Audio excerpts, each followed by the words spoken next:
I put a tweet out the other day saying that I use the VWAP, but it's not my strategy, right? And I want to make clear to people to understand that when you build a strategy, at least from my perspective, and other people may disagree with this, and that's fine. That's what makes markets. When I look at a strategy, I look at my strategy as a directional lead. Like, what direction do I want to be in? Okay. And so when I build my strategy, that's my primary goal, right? Give me the direction that I want to be in the market. Give me my bias of direction.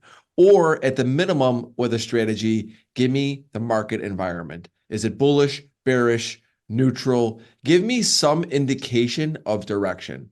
And when you look at confirmation indicators, I think such as moving averages, RSI, order flow, cumulative delta, which we've talked about a lot, order flow VWAP, those to me are confirmation indicators because that's what helps you better execute the direction that you want to be in the market. Now, some people might use those as their primary lead for direction, and that's fine. But that's their strategy, right? And so the difference is that what we're going to focus on today is using indicators to help you become a better executor. Because, it's funny. I actually years ago would only talk about execution. And it was funny because a lot of people didn't really even understand what that meant. They were just, I remember when I first had gotten on social media, I was like, execution, pounding the pavement on that.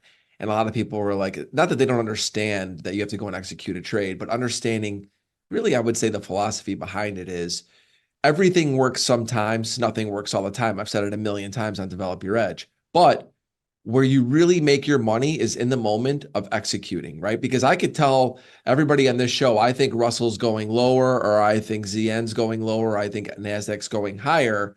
And I could put a target out there, I could put a support level, and you could go out there and you could lose money, even though that ultimately works, right? And so we've all been there.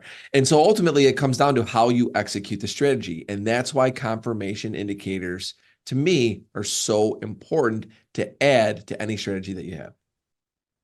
Yeah, I agree. And you certainly threw out, some really interesting ones, and I think crucial to intraday traders. Some of those studies you threw out there are vital. I mean, we have people on the our daily shows that ask about order flow, and I think that is just key to understanding this confirmation that you say. It's like just as an aside, my daughter is going through driving school, and so before you execute a turn, you have all these indicators, right? And she's got her ideas about that and what should be, but it's the same thing, right? You might want to turn right, but you still have to look left. You have to look and see if there sirens, are there lights, are there oncoming traffic, whatever it is, before you execute. And this is kind of the same thing to me. 100%. And I'm just going to continue to pound the pavement today on confirmations because confirmations will come and go, I think, throughout a trader's journey, meaning that sometimes you'll be really keen to use X, right? Like I've used MACD in the past, I've used Williams percent R, I've used other indicators throughout my years for confirmation, right? But ultimately, my strategy has really stayed the same for over 20 years now. And that really stems and starts with Bollinger Bands.